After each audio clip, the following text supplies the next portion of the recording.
Warning. The language used on The Real Rush may be offensive to some viewers. Don't say I didn't fucking warn you.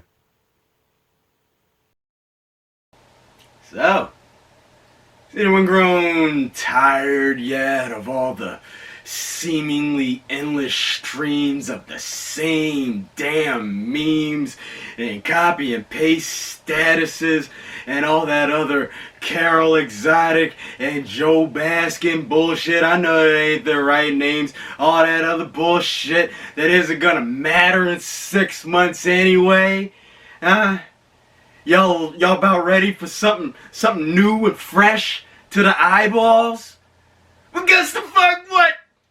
You come to the right place. Bang your head to the opening riff. Shut up and sit down.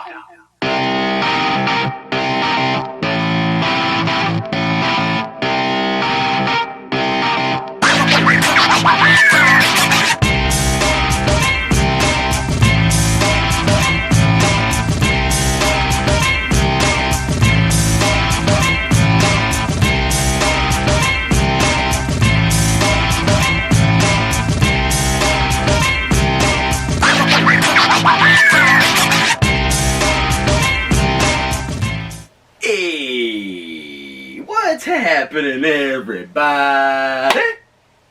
Welcome on back to The Real Rush. This is episode 81 of The Joint right here on YouTube.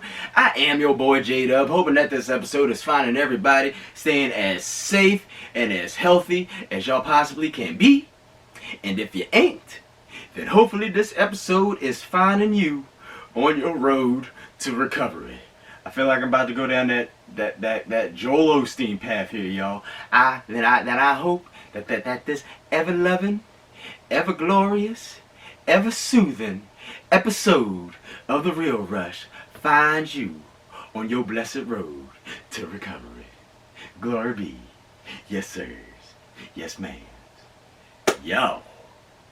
We had a major new release drop this weekend, y'all. I'm not talking about like the last couple of Thursday or Friday night movies, lockdown movies that I've been speaking of that I had never seen before that I wanted to bring to your attention. No, I'm talking about something that had not been seen by anybody before this past Friday. I'm talking about a new theatrical release. Those are going to be pretty few and far in between over the next couple weeks into the next couple of, hopefully not, but more than likely the next couple months. So you know your boy's gonna be catching those the fucking second that they drop, y'all. So let's go ahead and get on down to the brass tacks of the 5 movies that I have reviewed for y'all on the ticket for this week's episode of The Real Rush right here. But before I officially do that, throwback to episode 80. To everybody who not only watched episode 80 last week, but especially those who watched the joint in its 63-minute entirety. That's right. Now the longest ever episode of The Real Rush right here on YouTube. I want to once again wholeheartedly and sincerely thank you so much for your support. Let's go ahead and keep this gravy train on biscuit wheels rolling, y'all. So the first movie that I want to get down to on the brass tacks, the first movie I want to review on this week's ticket, of course, the new animated joint, a sequel, man. And this joint is called Trolls World Tour. Yes, sir. You know your boy was hyped on it hyped about it. Who gives a fuck? And yeah, I just said fuck in a family-friendly movie review. What about it? I got a disclaimer at the beginning of every episode. So open up your ears and open up your eyes, the jackass, and you won't be so caught off guard there. Anywho, if y'all had seen a couple weeks back when I reviewed Trolls for the first time, because I had just seen it for the first time, I instantly fell in love with that movie. So your boy was looking quite forward to Trolls World Tour dropping this weekend. So, did it meet my expectations? Did it not? Huh? Is it everything that I had ever wished for? Is it worth the theatrical rental price? Well, what the fuck's it all about? Let's get on down to it. So, like I stated a couple moments ago, Trolls World Tour is the sequel to 2016's Trolls. And this further follows the adventures of now Queen Poppy and her best friend Branch, as they have discovered that there is a bigger world than just their kingdom of the pop trolls. For lack of better terms, there are actually like different states or locales, if you will, representing different musical genres of different musical trolls. You got like the country trolls and the classical trolls and the techno trolls and so on and so forth. Not to give too terribly much away, but not only does each genre of troll have their own, official state, but each of them are in possession of a magical string. A string that you might find on like a violin or a ukulele or a guitar or a G. You know what I'm saying? Like each of them has their own string that represents the heart and soul of the genre of music that their locale is the most accustomed to. Well, when the queen of the rock troll kingdom wants to go around and collect all the strings so she could turn everybody into evil death metal rock troll zombies, which actually doesn't sound too bad because your boy does have an affinity for the death metal, but yet I digress. It is once again up to Poppy and Branch, voiced respectively by Anna Kendrick and Justin Timberlake, to save the day. Gotta start off by saying, answering one of the questions that I started off the review with, is it worth the rental fee? I don't know if y'all noticed this, but any type of like Prime Video or in-cinema or in-home cinema that you're getting right now, I don't know if y'all noticed this, but the prices are just a little bit more steeper than that of if anybody was going to go to the actual, brick and mortar movie theater to go see it. They're running about $20 a pop here. So first off, is it worth the $20? Is it worth the $20 rental fee? Hell yeah, it's worth the $20 rental fee and then some. I almost feel like I want to rent it again. I think you only get like 24 to 48 hours to watch like one rental, which, I mean, hey, that's pretty damn generous if you really think about it. You pay $20 to watch a movie as many times as you want within one 24 to 48 hour period. You can't do that at the theater unless you're on a Regal unlimited plan like your boy here. But yes, well worth the $20 rental fee. Don't let that throw you off. Get some good entertainment. Get some fresh entertainment. And you're getting what you pay for. You're getting the freshness that you're spending that $20 for. I'm not sure how the kids are gonna feel about this one. If they're fans of the first one, then they're gonna love this one regardless. But the reason that I'm a little iffy on saying that here is, it seems like this one was actually a little bit more in tune to its adult viewership, if I may say. At least that's the way I felt about it. Now, other than a cliche ending, which even still got your boy here quite misty-eyed, I absolutely love this movie. I think I might like this one better than I did the first one. And the reason for this is, now, anybody who's been following the Real Rush here for the month of April knows that we're celebrating 420 all month, since it is the 4th month of the 20th year all month. So it's literally 420 all month. This movie, out of nowhere, like an RKO from my boy Randall Keith Alton, who fell short in the last man standing match versus my boy Edge at WrestleMania last week. Great job pulling that off, by the way, in its entirety. Bravo, Vince and the WWE fam. Yo, out of nowhere, this movie is insanely 420 friendly. Now, that being said, I grew up watching a lot of goofy shit, and loving a lot of things that were funny to me but weren't necessarily funny to my friends or anything. I think I knew from early on that I might have an affinity for, thinking outside the box, even, partaking in a little bit of the herbage here. But this movie just straight up proves it, y'all.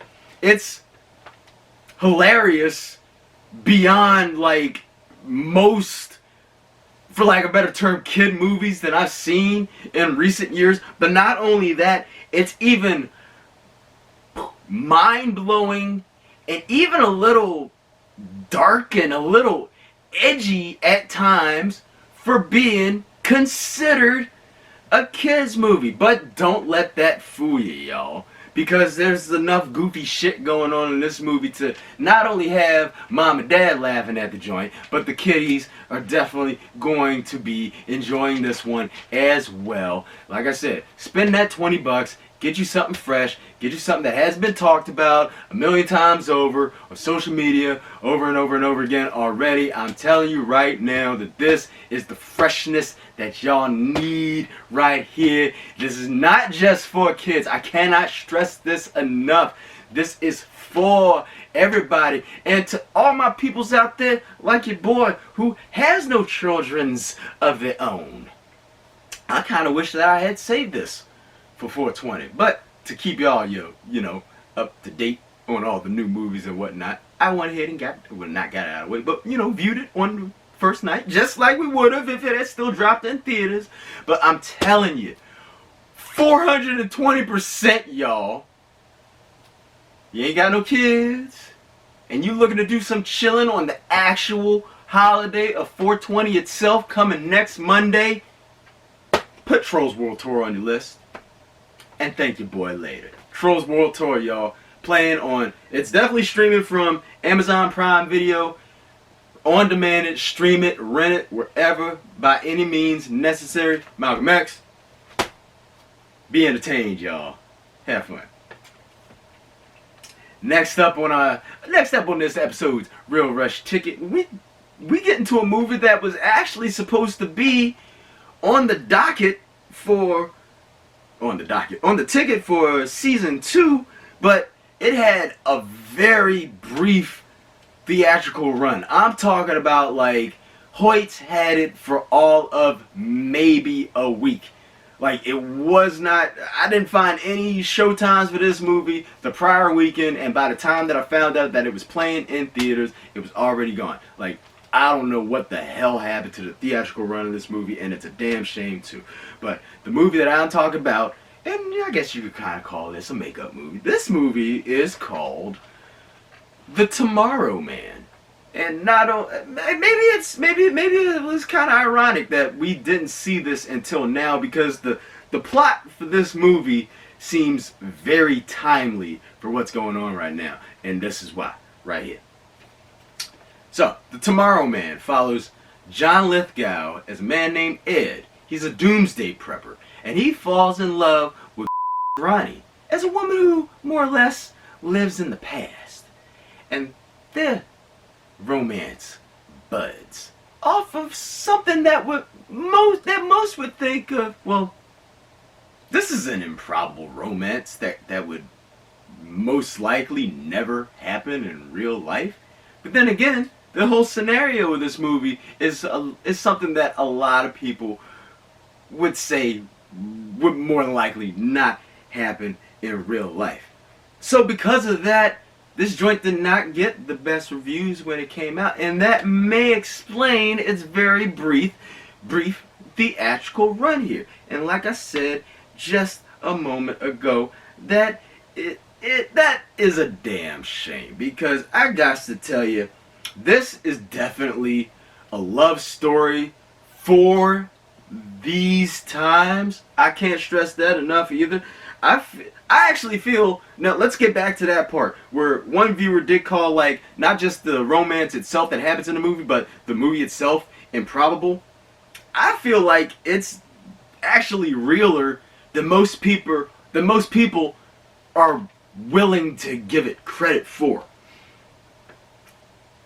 Hence, the reason behind this is because I don't think that a lot of people see that like a romance such as one that sparked off in between John Lithgow and Glenn Headley and Ronnie in this movie as being very realistic. But I, on the other hand, do, because I think that love can be that easy if people are willing enough to open themselves up deeper than they're letting on. And you know what I'm talking about, you know, like when you go on dating profiles, half the time you're not getting what you're seeing in the picture. And I know that's gonna sound shallow, but hey, I don't really go on those type of apps to begin with because of that. Because you're not getting what you're expecting there. And even like in the little descriptions and stuff, like that shit can be all tailor fit too. I'm talking about being 110+% real with one another from the motherfucking giddy up to spark that romance. And I think that that is 100% completely possible. But enough about the romance itself. Let's get on down to the brass tacks. Well, I thought that this movie was pretty damn good. First off, there's one piece of dialogue that John Lithgow speaks in this movie about one knowing, quote unquote, that it's all over. And we're talking about like doomsday and shit. And the way that he speaks this one line in the movie, it's eerily prophetic and once again timely. To go back to the whole love aspect, this is a very upfront love story. It's about, lack of a better term, or not lack of a better term, or without giving anything away here, about preparedness versus reality. Hence the reality being what one can't really be prepared for ever. Because things pop up out of nowhere, like RKOs and coronaviruses and shit like that. So it's all about living for tomorrow versus today. I love that theme in it. And not taking things for granted. So maybe it is because of these times that I've just felt this movie more than I might have when it came out originally earlier last year. There is a nice curveball that is thrown at you somewhere in the storyline. The third act did hit just a little bit of a speed bump, but it's not enough to throw the whole film off balance. This is available for rent. I found it on Amazon Prime Video for $4. More than worth the $4 that I paid for it. I would have definitely still paid the full near $15 ticket price to actually see this in the theater. This is a movie that, once again, wasn't in theaters very long, so not a lot of people know that it even exists, but I'm here to tell y'all that not only does it exist, it is a damn good movie, almost like a hidden gem to stumble upon. The Tomorrow Man. Check it out and get back to your boy on what you thought about this one, y'all. And even though it's serious and romantic and a little funny at times, mostly, I think that this movie is still 420 friendly as well. So that being said, let's go ahead and get on down to this week's 420 section of the Real Rush. I have 3 movies reviewed for y'all for this section, and I want to kick off the smoke a little lie. I want to kick off this section with one of the all-time great 420-like movies, at least to me. Well, not just to me, to the masses. We're going to kick things off here with my Real Rush review of Broken Lizards, Super Troopers. And for those who have not, or who have not had the honor to see Super Troopers yet, this movie's about 19 years old. You better get on that shit. Super Troopers follows the misadventures of Vermont State Troopers as they stumble upon possibly the biggest drug bust that they've ever seen in their locality. But they're state troopers. It just may be up to the actual local police to solve this crime, but these very state troopers, they're on the verge of being shut down by the state. They need something big to pop off of them. So of course, they are trying to compete with the local smokers over busting the major drug bust of the century, the likes of which that locality of Vermont had never seen before, and hilarity ensues. This is probably the one comedy that I watched the absolute most back in my fraternity days. Phi Kappa Theta, what's up, y'all? And this movie still never gets old. It's still funny as hell. Not to mention that there is a special appearance in it by my first ever celebrity crush, still to this day, the lovely and wonderful Linda Carter, y'all. I can't stress enough how goddamn funny this movie is. Whether you are a 420 head or not, this movie should make you laugh your ass off, y'all. Super Troopers, Blu-ray, of course. And of course, if you don't have access to the Blu-ray, I got the DVD around here somewhere. You can't have the DVD, but that means that you can probably find the DVD somewhere. But yo, perfect. Not only for 420, but just to brighten up your damn day whenever you need it. Super Troopers, if you have not seen it, check it out where you can find it. Once again, if you can't find it on disc, or if you're feeling a little, if you're feeling a little uneasy receiving packages right now, find it on your personal Rushtron through one of your various streaming services and enjoy yourself. Laughs will be had a lot here. And definitely check it out before you watch Super Troopers 2, which we just may get to as part of our 420 series here in the next couple weeks. But moving right along, what's next up on the Real Rush ticket, the 420 section, I want to go back, not too terribly far back. We're going back to 2012 with our Real Rush review of Ted. And I like this DVD set this Blu-ray set right here, because it includes Ted, Ted 2, and the movie that both Ted and Mark Wahlberg's character grew up watching, as stated in the first Ted, Flash Gordon. The Ultimate Collection right here, y'all. I found this on Best Buy for about $15, worth every motherfucking penny. Yet I digress. Let's go ahead and get on down to the brass tacks of Ted. Now, Ted does follow John Bennett, played by Mark Wahlberg, as he's been best friends with his teddy bear since childhood after a magical Christmas wish brought his teddy bear to life. Now, John, now in his mid-30s, and the teddy bear having matured with him, well, this just may be causing some problems with his very serious relationship with Lori, played by the lovely and beautiful Mila Kunis. What's up, baby? Now, Ted, and of course hilarity ensues. Ha ha ha ha. Just still as funny as the fucking first day that I saw it. As a matter of fact, when I popped this in the other night, that was only the second time that I had seen the first Ted. As a matter of fact, I've only seen each Ted once before this week. So, first time I watched Ted back in September 2012. Now that day I was having quite the shitty day at work, y'all. Was not feeling it. Came home, sparked one up, popped this movie in, laughed my ass off. Now the true test with those kind of things is, like I said with the night before in the R review of that last week, is will this movie still be just as funny to one, not only many years later, but, you know, watching it with a clear head here. And yes, the hell it is.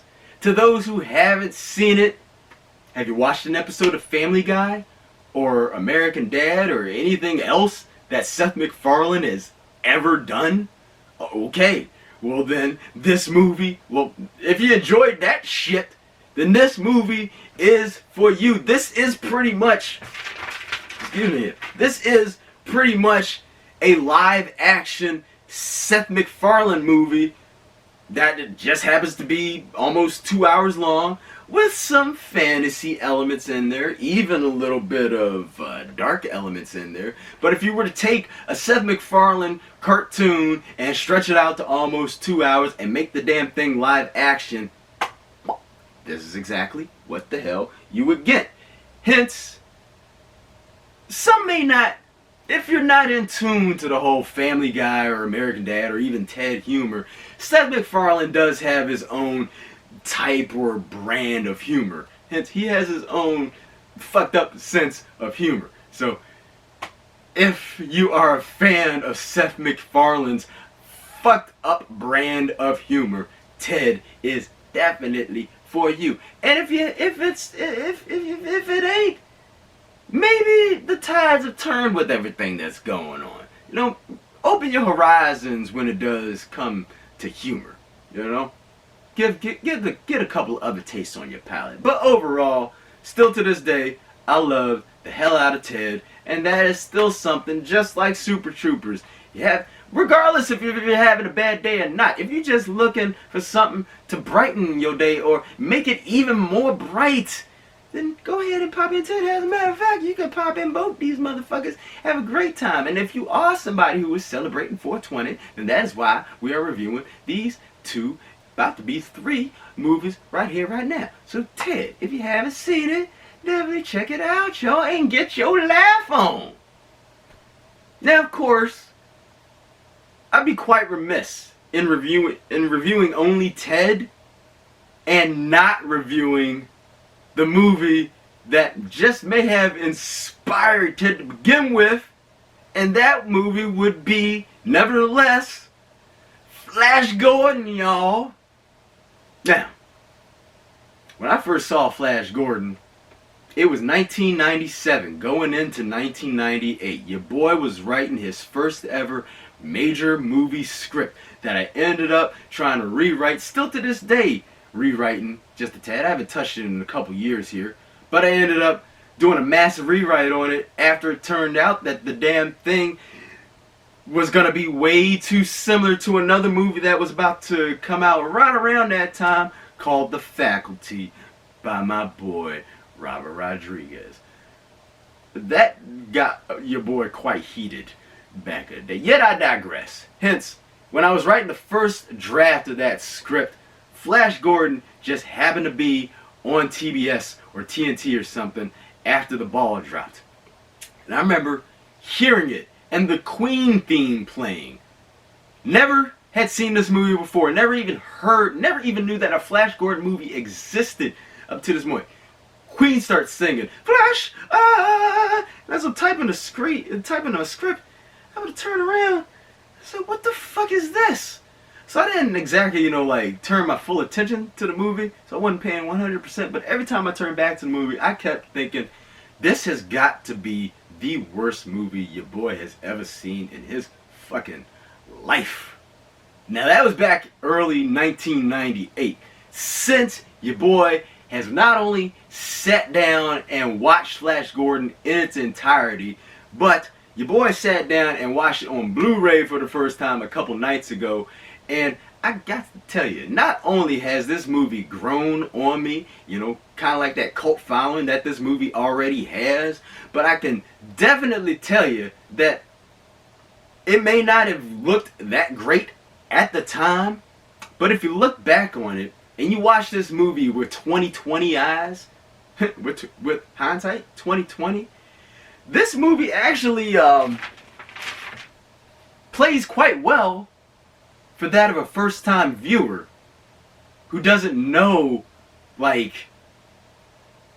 who basically didn't grow up watching this in all of its campy glory. Now, of course, that's not the full review right there. That's not even close to being the full review right there. In order to get a full rush-tastic review on here, I want to introduce y'all to somebody, yo. We have a new correspondent here on The Real Rush. This man has been stuck in the 80s ever since 1989. It's like the clock just stopped when the ball dropped for this man when we came into 1990. But hey, to each their own. Let's go ahead and go to our boy Kenny Bone Daddy DuBois and get his take on the classic that is called Flash Gordon. 1980, 1981, 1982, 1983, 1984, 1985, 1986, 1987, 1988, 1989. Another summer. Sound of the fucking drummer. It's the man, Kenny Bone Daddy DuBois here, because just like the reps that I do on the old Norderflex Gold here, we never make it past the 80s, the 1980s that is, because let me tell you something, when the shit hits the fan, you know you better call a man, and when your girl's feeling all alone, old Daddy DuBois will give it a bone. And you know it's gonna be good and plenty, or else my name isn't Kenny. Everything about the 1980s, I love everything about the 1980s. The massive weightlifting craze, Tears for Fears, and the spandex. Ooh, yes, the spandex. Because why should people with titties have all the fun? And since we're speaking of the 1980s, I would be remiss if I didn't mention one of the greatest movies of all time. Did someone say Flash Gordon? That's right, we're talking about Flash Gordon. Flash! Ah! Savior of the universe! Dun, dun, dun, dun, dun, dun, dun, dun, dun, dun, dun. I absolutely love this movie, ladies and gents. What the hell is this that I'm holding in my hand here? Blu-ray and digital. Oh, HD. Huh.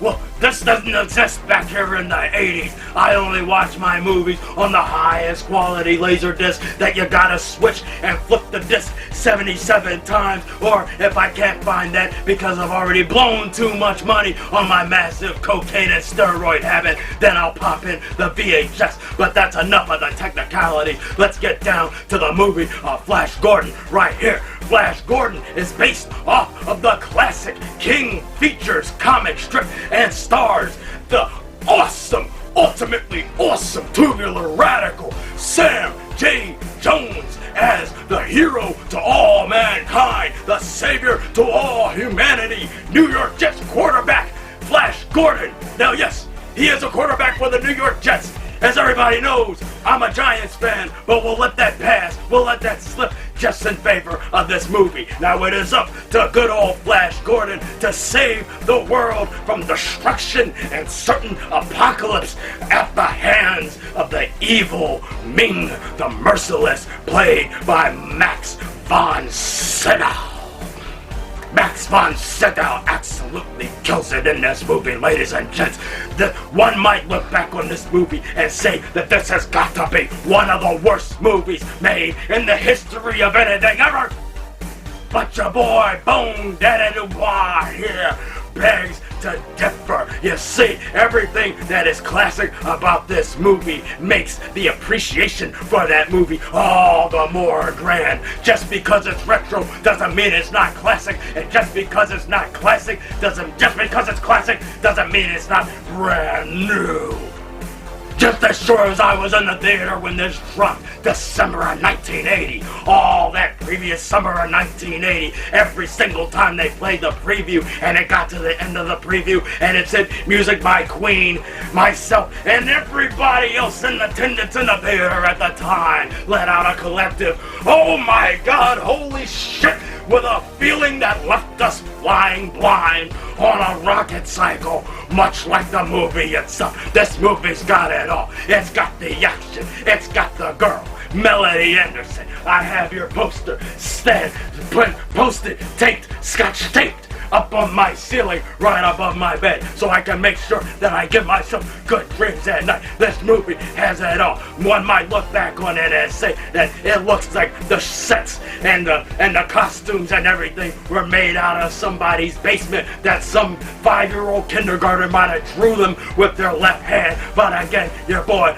Bone Daddy DuBois begs to differ. You see, who had a hand in the making of this movie but none other than one of the greatest producers of all time, Dino De Laurentiis, as well as Mr. Lorenzo Simple, who was one of the men behind the makings of the 1960s Batman TV show. And if you love the campiness factor of the 1966 Batman TV show, then there is no way that you should walk away not absolutely loving this movie right here. And because Dino De Laurentiis had a hand on it, you can tell right there, this movie looks like it was made back in 1960s.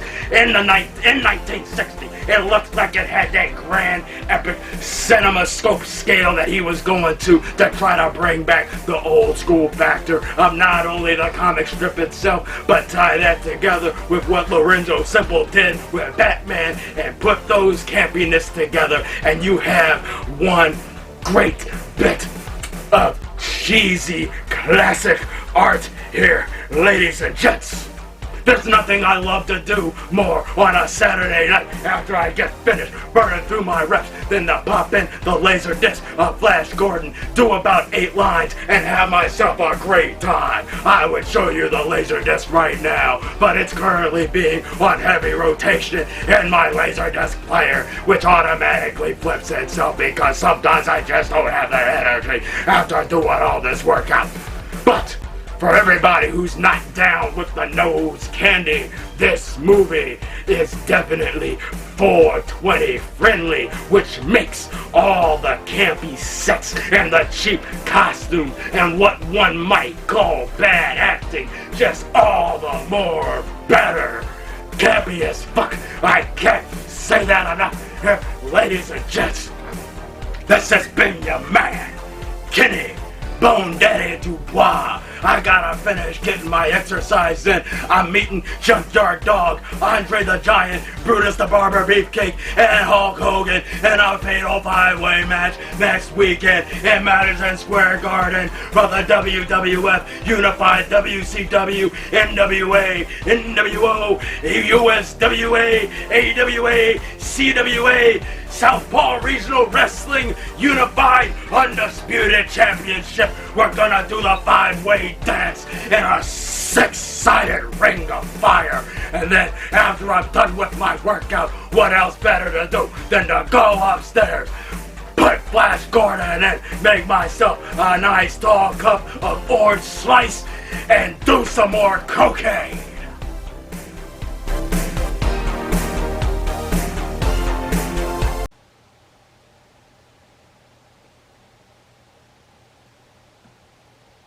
God damn, Kenny. Maybe you ought to try a little bit of the 420 kindness to calm your nerves down every once in a while. But hey, to each their own. I do love the fucking energy that good old Kenny Bone Daddy DuBois brought to the table there. Let's everybody welcome Kenny to the Real Rush family and give him a round of applause for his review of fucking Flash Gordon. Damn, Kenny. You know what? Keep doing your thing, bruh. Keep doing your thing, and we gonna see you again later on in the hopefully very near future. Yes, indeed. That, my friends, is a wrap for the review section of this episode of The Real Rush. Before we officially wrap things up here on episode 81, I actually want to go down a certain list here, because your boy did state, or has been stating over the last couple weeks, that I will do my best to keep y'all up to date on not only, you know, like when movie theaters are going to reopen back up and whatnot, but also on new releases, you know, cancellations and delays and shit like that, because unfortunately this thing is fucking it up for everybody. There have been a couple movies that have been, their theatrical releases have been canceled completely due to this damn pandemic, and you got a shit ton of them that have just simply been delayed. So, without further ado, let's go ahead and get on down to the canceled section. We starting off with Disney's Artemis Fowl, y'all. Your boy had been looking forward to seeing this in the theater. This was supposed to drop in the theater last year. Then later last year, it got pushed back to supposed to be dropping this summer. But now Disney has scrapped any theatrical release of Artemis Fowl whatsoever. And it looks like that the only way that you're going to be able to see it on a still to be determined date is via a Disney Plus only release. God damn it. So not only was I looking to see this in on the big screen, but now I gotta get a separate service just to watch this movie too. Get the fuck out of here, y'all. But you know your boy's still gonna do it, because been looking forward to Artemis Fowl. But looking forward to shit. The Beastie Boys story. That was supposed to get a strictly IMAX release as of, if I'm not mistaken, like last Friday or something, whatever the 3rd of this month was. Yep. Well, now not only has the theatrical release of that been scrapped, but the Beastie Boys story, and this is the one that really fucking irks me, is going to go straight to Apple TV Plus on April 24th. The Rushtron is not an Apple-friendly device, nor does your boy have access to any Apple-friendly devices. How the hell are you going to have a streaming service that only caters to one brand? What the fuck is that all about there, Apple? Huh? Apple's is supposed to be for everybody, so figure that shit out first of all. But because the Beastie Boys are my favorite all-time group of all time, yes, I said the Beastie Boys are not just my favorite rap group of all time, they are my all-time favorite musical group of all time. Yes, I know I just said all time a bunch of fucking times, make a drinking game out of that shit. But that being said, come April 24th, you know damn well that your boy will figure out some way, somehow to be seeing that goddamn documentary, because I know that Spike Jonze is not gonna let us down on his story of the fucking Beastie Boys, man. So we still looking forward to that one. The Lovebirds. That was supposed to drop last week too. But now that's been theatrically scrapped altogether. That will be dropping on Netflix at also a later to be determined date. And last but most certainly not least, My Spy, starring our boy Batista. We have been talking about this one, anticipating this one for months. Saying, alright, I think this week we're going to go see My Spy. That was supposed to drop like back around Thanksgiving of 2019, this past year. But it kept getting pushed back and pushed back and pushed back. And now it's been pushed off the fucking theatrical cliff. This is going to be going straight to Amazon Prime Video at also a later to be determined date. Damn. So at least those are just a few cancellations, theatrical cancellations that we have to deal with. But now we have quite a ton of delays that now we have to go down. And a lot of things have set off quite a slippery slope of things in motion here. Like for example with phase 4 of the Marvel Cinematic Universe franchise, man. Listen to this shit. So Black Widow was supposed to drop on May 1st this year. That's now been pushed back to November 6th, which was supposed to be the original drop date for Marvel's The Eternals, which has been pushed back to February 12th, 2021, which was supposed to be the original release date for Shang-Chi and the Legend of the Ten Rings, which has now been pushed back to May 7th, 2021, which was supposed to be the original release date of Doctor Strange in the Multiverse of Madness, which has now been pushed back to November 5th, 2021, which was supposed to be the original release date of Thor: Love and Thunder, which has now been pushed back to February 18th, 2020 fucking 2. Good Lord, man. Corona, you fucking it up for everybody, man. But that's not the only thing been pushed back. What else been pushed back here? Candyman, that was supposed to drop on June 12th. We're not going to see that until September 25th. The Climb, that was supposed to drop on March 27th, albeit limited release, but still that's been pushed back to, what? July 17th. I thought it was January 17th. Like, damn, I was about to say, like, damn, that's a long time for a limited release movie. F9, as we covered a couple weeks ago, that was supposed to drop on May 22nd. We now have an official release date for that. That's going to be on April 2nd, 2021. Free Guy, one that I was really anticipating to see on Independence Day weekend. That was supposed to drop on July 3rd. That's been pushed back to December 11th. The French Dispatch, Wes Anderson's latest shit, that's supposed to drop on July 24th. Now been pushed back to October 16th. Ghostbusters Afterlife was supposed to drop on July 10th. Now we're not going to see that shit until March 5th of 2021. Mulan, that was supposed to drop back on, on March 27th. That's been pushed back to, to July 24th. And that was July 24th was supposed to be the original release date of Jungle Cruise, which has now been pushed all the way the fuck back to July 30th, 2021. Minions, The Rise of Gru, had a drop date of July 3rd. That's now been pushed back. God damn! That's been pushed back a whole year to July 2nd, 2021, which was supposed to be the original release date of Sing 2, which has now been pushed back to December 22nd, 2021. Morbius, which was originally set for July 31st, now been pushed to, god damn it, March 19th, 2021. No Time to Die, that was supposed to drop last weekend on April 2nd. That's now been pushed back to November 25th. Peter Rabbit 2, that was supposed to drop last week too. That was going to drop on April 3rd. Now we don't get to see that until January 15th, 2021. A Quiet Place Part 2, as we did note a couple weeks ago, we originally had that on our ticket for episode 78, I believe, of The Real Rush. But that didn't come to fruition because that's when everything went on lockdown. That was supposed to drop on March 20th. That's now been pushed back to September 4th. The SpongeBob movie, Sponge on the Run, which does look quite 420 friendly as well. That was supposed to drop on May 22nd. Not getting that until July 31st. Top Gun Maverick had an original release date of June 26th. We ain't getting that until December 23rd.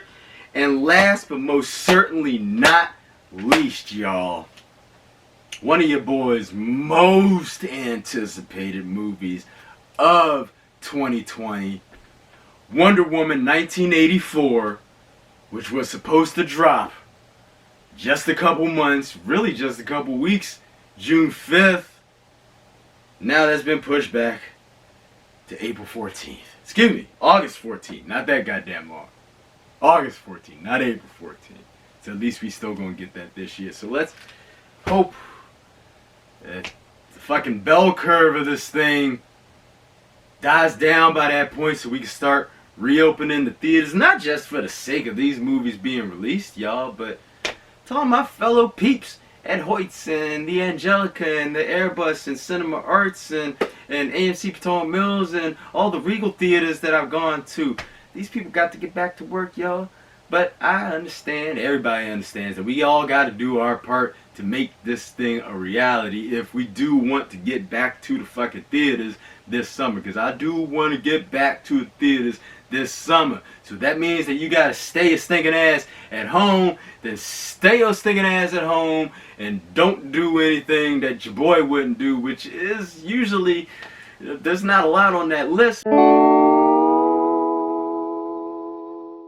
And that being said, y'all, that is a wrap for episode 81 of The Real Rush right here on YouTube. What's on deck for episode 82 coming at y'all next week?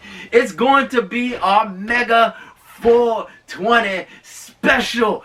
I don't know what's going to be on the ticket for that. Maybe I'll be in the right kind of eyes for y'all on next week's telecast. That's all still to be determined, but you can bet your sweet ass that it is coming. So make sure you back here next weekend for episode 82, 420 special.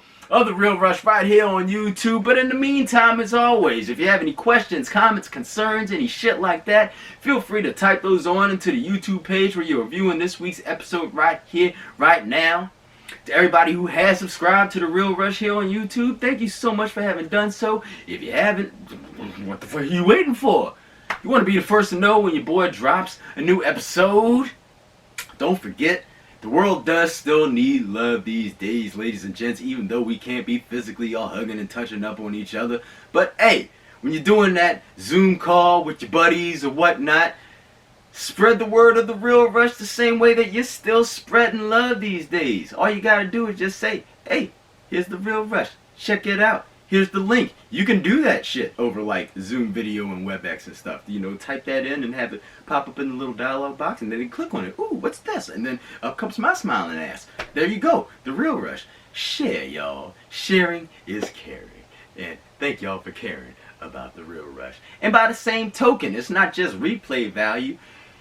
Any movie now that you want to know what your boy J-Dub thought of and get a good honest to God review on it, all you gotta do is go up to the YouTube search bar at the top of the page here, type in quotation marks The Real Rush, followed by outside of quotation marks the title of the movie that you're looking for, and then boom, instant movie review on demand for you, cause your boy J-Dub and The Real Rush got y'all covered for life, son.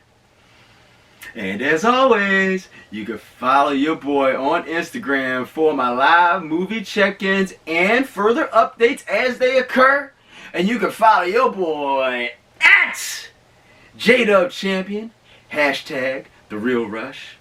And for The Real Rush, ladies and gents, I am your boy J-Dub. Once again, thank you so much for spending your time with your boy on The Real Rush here at episode 81 right here on YouTube. Remember, chill out, y'all. I know I got a little harsh there a couple moments ago with staying your asses at home, but seriously, just chill the hell out. And if we're all chilling, then the virus can't have anywhere to go, right? Right. So, chill out. But of course, please do, most importantly, stay safe, stay healthy, be with your loved ones, communicate whenever you can. And of course, enjoy yourselves, ladies and gents. Have fun, y'all. Love, J-Dub. And we'll see you next weekend. Peace. Yeah.